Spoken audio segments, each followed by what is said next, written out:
نحمده ونصلي على رسوله الكريم أما بعد فأعوذ بالله من الشيطان الرجيم بسم الله الرحمن الرحيم رب اشرح لي صدري ويسر لي أمري واحلل عقدة من لساني يفقهوا قولي رب زدني علما اللهم ربنا زدنا علما اللهم أرنا الحق حقا وارزقنا اتباعه وأرنا الباطل باطلا وارزقنا اجتنابه آمین یا رب العالمین۔ آیت 105 وَلَقَدْ البتہ تحقیق کتبنا کتبہ لکھا لکھ دیا نہ ہم نے فی الزبوری فی میں الزبوری زبور من بعد ذکری بعد ذکر کے انا کے بے شک الارض زمین یرث وارث ہوں گے ہا اس کے۔ ہا کیوں آیا ہے یہاں پہ، کس کے لیے آیا ہے، کس کے وارث ہوں گے؟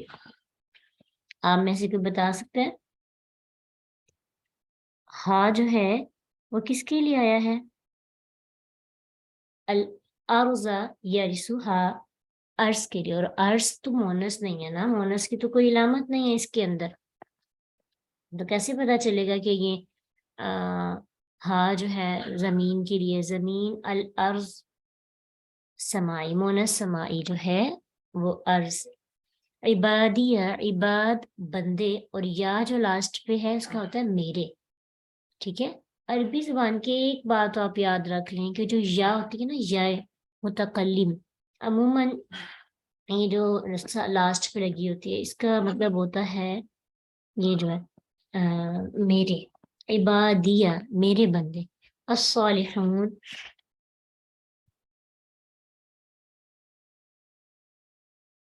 جو نیک ہے،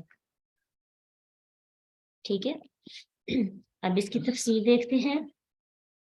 آپ کو گرامر کا فائدہ ہوتا ہے ٹرانسلیشن میں، جو پرانے ہیں نا ان کو تو اندازہ ہو گیا ہے کہ اس میں بہت زیادہ جو ہے، جب آپ لیسن یاد کرتے ہیں تو کتنا آپ کو جب سارے رولز پتہ ہوتے ہیں تو بالکل اچھی ٹرانسلیشن آپ کو آتی ہے۔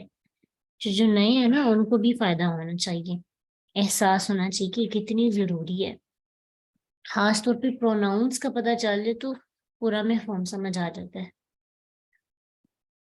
تو یہاں پہ زبور کا مطلب ہے کتاب، اور زبور سے مراد داؤد علیہ السلام کی کتاب، اور ذکر سے مراد جو ہے نصیحت۔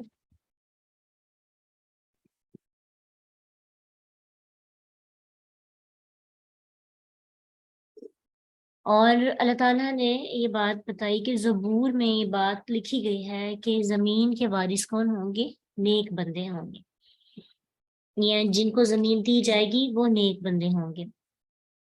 اب ایک تو زبور سے مراد زبور بذات خود داؤد علیہ السلام کی کتاب ہے، اور اس سے مراد یہ بھی ہو سکتا ہے کہ پچھلی ساری آسمانی کتابیں۔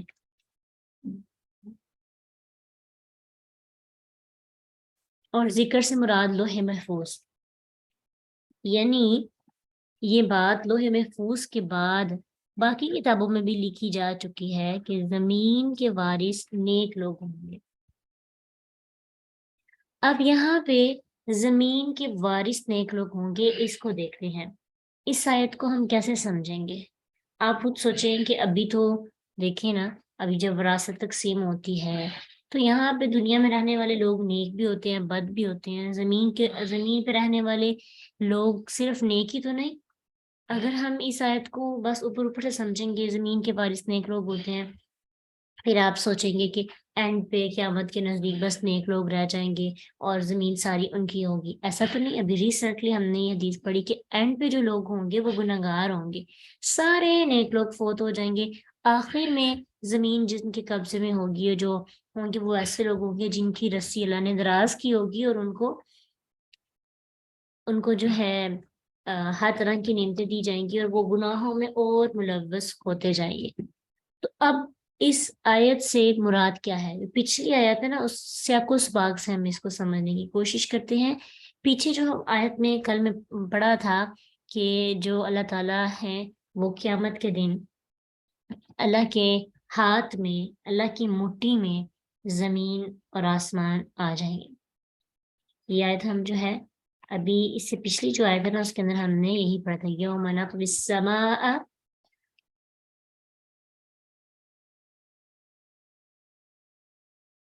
اس کی تفسیر میں ہم نے پڑھا تھا کہ قیامت کے دن ساری زمین اس کی مٹھی میں ہوگی اور آسمان اس کے دائیں ہاتھ میں لپیٹے ہوئے ہوں گے.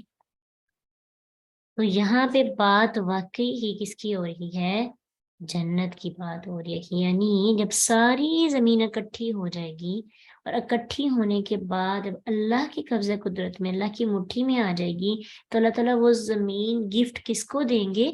نیک لوگوں کو. ٹھیک ہے، جو ہمیشہ ان کے پاس رہے گی. قرآن میں بھی ہم یہ پڑھتے ہیں، زبور میں بھی یہ چیز لکھی ہوئی ہے کہ صادق زمین کے وارث ہوں گی اور اس میں ہمیشہ رہیں گی. اور قرآن کے اندر بھی آپ مختلف صورتوں میں ان کے ان آیات کا ذکر دیکھتے ہیں، پڑھتے ہیں، جیسے کہ سورۃ المؤمنون آیت نمبر 11 میں اللہ سبحانہ تعالیٰ فرماتے ہیں اولئک هم الوارثون الذین یرثون الفردوس هم فیہا خالدون. یہی لوگ ہیں جو وارث ہیں، جو فردوس کے وارث ہوں گے اور اس میں ہمیشہ رہنے والے ہیں.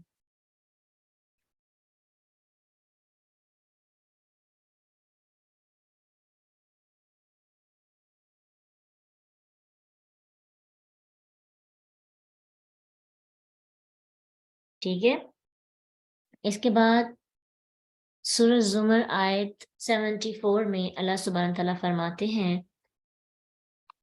وَقَالُوا الْحَمْدُ لِلَّهِ الَّذِي صَدَقَنَا وَعْدَهُ وَأَوْرَثَنَا الْأَرْضَ نَتَبَوَّأُ مِنَ الْجَنَّةِ حَيْثُ نَشَاءُ فَنِعْمَ أَجْرُ الْعَامِلِينَ.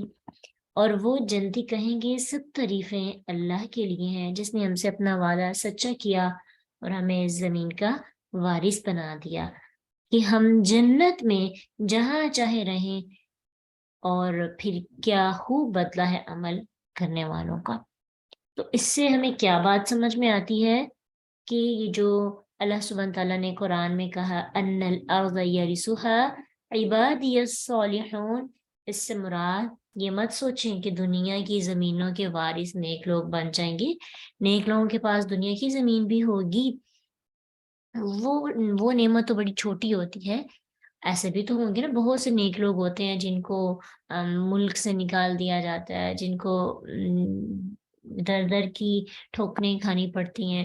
تو پھر اگر ہم اس آیت کو بس سطحی لیول پہ سمجھیں گے تو ہم تو پھر بڑے متنفر ہو جائیں گے کہ یہ تو بات بالکل ٹھیک نہیں ہے. تو اللہ کی تو بات سب سے سچی ہوتی ہے. تو اس کو جنت کی پوائنٹ آف ویو سے دیکھنا.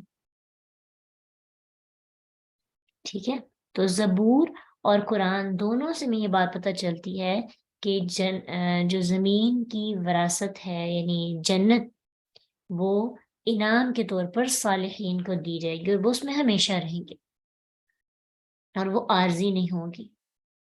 ٹھیک ہے، اور